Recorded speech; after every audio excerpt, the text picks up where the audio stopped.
The title of this video is Barcelona aren't going to beat Dortmund, they're going to destroy them. Frankly, I wouldn't want to be a Dortmund fan right now, because what's about to happen in the quarterfinals of the Champions League is not gonna be pretty, and here's why. First of all, Dortmund are just not ready for Barcelona right now. They're having a horrible season. They're not even in the top 6 in the Bundesliga, and they got eliminated a long time ago in a German Cup. The Champions League is basically all they have, but that's about to end soon. Because if you cannot even get into the top 6 in the Bundesliga, then how do you expect to beat Barcelona over 2 legs in a Champions League tie? And now you might think, well, it's the Champions League, it's unpredictable, so you never know. And I mean, last year Dortmund eliminated PSG in the semifinals while also being the underdogs. But you cannot compare this Dortmund side to the Dortmund team of last year. Back then, they weren't great in the Bundesliga either, ending up in 5th place eventually, but they had a totally different core of players compared to now. Niklas Füllkrug, Ian Maatsen, Mats Hummels, Jadon Sancho, they carried that team to the final, but they all left this summer. Of course, they have some new faces as well now. Jamie Gittens broke through from the academy, and Sergio Guirassy has proven to be a great signing. But still, that will only get you so far. They've proven to be promising players, but if we're talking about this Dortmund team as a whole, then we just have to acknowledge that they're in a transitioning phase right now. Heck, they fired their coach Nuri Sahin in January, hoping that things would be better with Niko Kovac, but even that didn't really help. This season is really nightmarish for Dortmund. But I mean, if you're a Dortmund fan, then these Barcelona games are probably your last hope. And that will go for the players as well. They will probably be very motivated to pull off the surprise win against Barca. But again, just face reality. Look at Dortmund's big game record this season. They haven't won any of their big games. They drew it Bayern Munich, they lost heavily to Real Madrid, they lost at home to Leverkusen, and to top it all off, they also lost at home to Barcelona themselves. People always praise Dortmund for their home atmosphere, and deservedly so. The Signal Iduna Park is a beautiful stadium, but for Dortmund footballing wise, it hasn't been the same fortress this season that it usually is. That's why I'm totally not stressed out about going there to play the second leg. Also, Dortmund have to play an away game against Bayern Munich on the 12th of April, right in between those Barcelona games. And Dortmund can't really afford to lose any more Bundesliga points, so rotating is out of the window. Barcelona, Bayern Munich, Barcelona.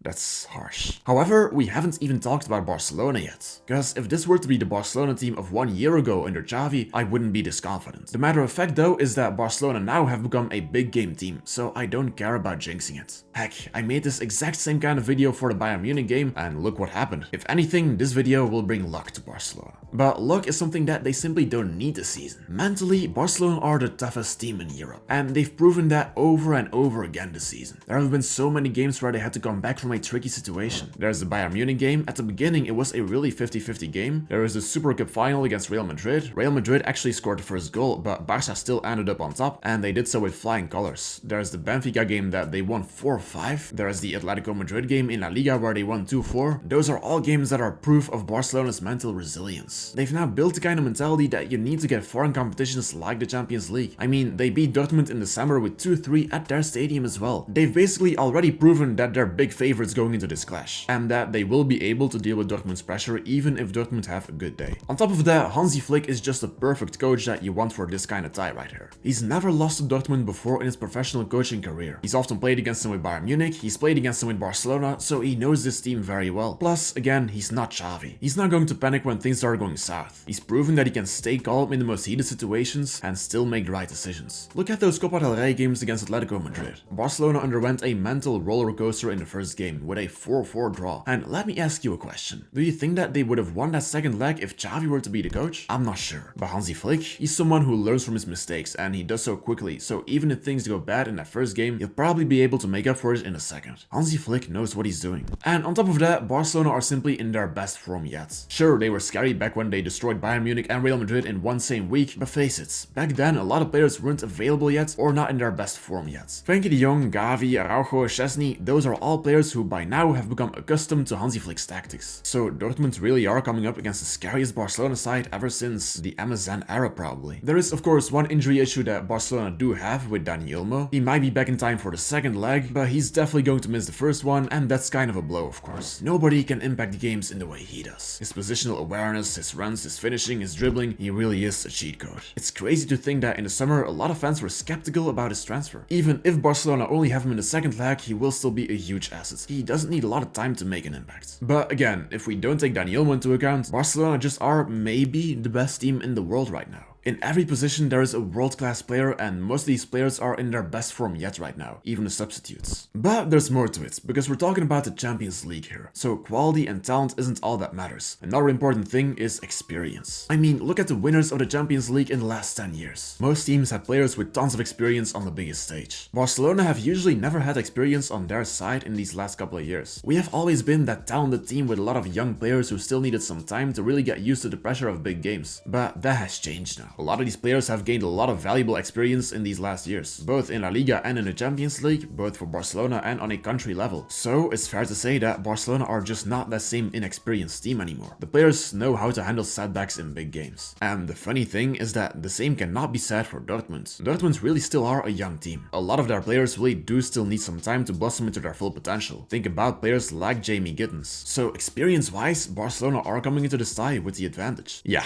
the further we go into this prediction, the more it's starting to become clear that we're dealing with a mismatch right here. But mismatch or no mismatch, Hansi Flick will still have to make a selection for this game. So what is actually the ideal 11, both in the first and the second leg? In goal, Szczesny is obviously the go-to pick. He's crucial in these big games because of his leadership and experience. Without him, I genuinely don't know whether Barcelona would have beaten Benfica. He was electric in that game, and you can be sure that he will be so again against Dortmund if necessary. In defense, the fullbacks are obvious as well, but what about the center backs? There is a case to be made for Ronald Araujo. He's been decent in recent games. But still, I think Barcelona's ideal center back pairing is probably Pau Cubarsí together with Íñigo Martínez. Araujo still hasn't totally convinced me with that offside trap. Sometimes he still has issues maintaining that high line, and because Dortmund will probably try to go in behind our defense, that's why Cubarsí and Íñigo are probably the safest duo. In midfield, again, it's just obvious. Pedri and Frenkie de Jong seem to be a no-brainer, definitely now that Marcus Ado is out injured. In attacking midfield, however, things get interesting. In the first leg, the choice is probably between Gavi and Fermín López, and here you're basically choosing between domination and danger. I mean, with Gavi you'll probably recover more balls and maintain the possession better, whereas with Fermín you might create more chances, he might make more forward runs, so it all depends on what you want. And given that we're facing Dortmund, who might leave a lot of space in behind our defense and who like to play attacking football as well, the best choice might be Fermín. He thrives against opponents who leave a lot of space in behind the defense. Then again, Hansi Flick might just pull out a rabbit out of his hat and bench both Gavi and Fermín by playing Ferran Torres or Rafinha up there. In the second leg though, Dani Olmo might be back, and it's definitely a great idea to at least bring him on from the bench given the impact that he has on games. Whether you really want to play him or not also just depends on the scoreline. If Barcelona are in danger, then he's the special wildcard that Hansi Flick will have on his hands. If we then move on to the attack, I think it's pretty obvious.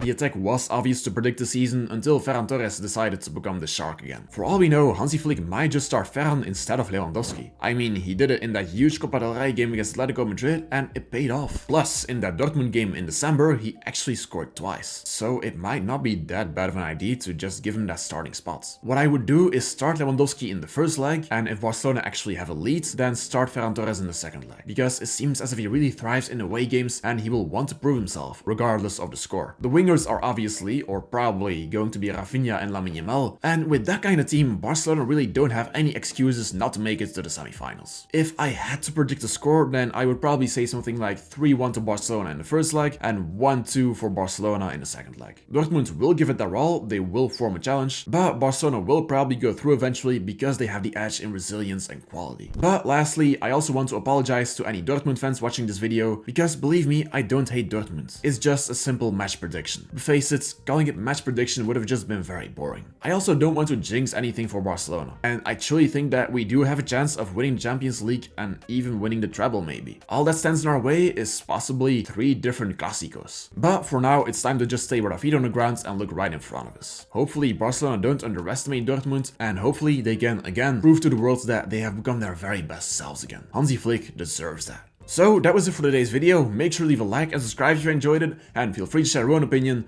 on this match in the comments down below. And of course, Força Barça, and have a good day.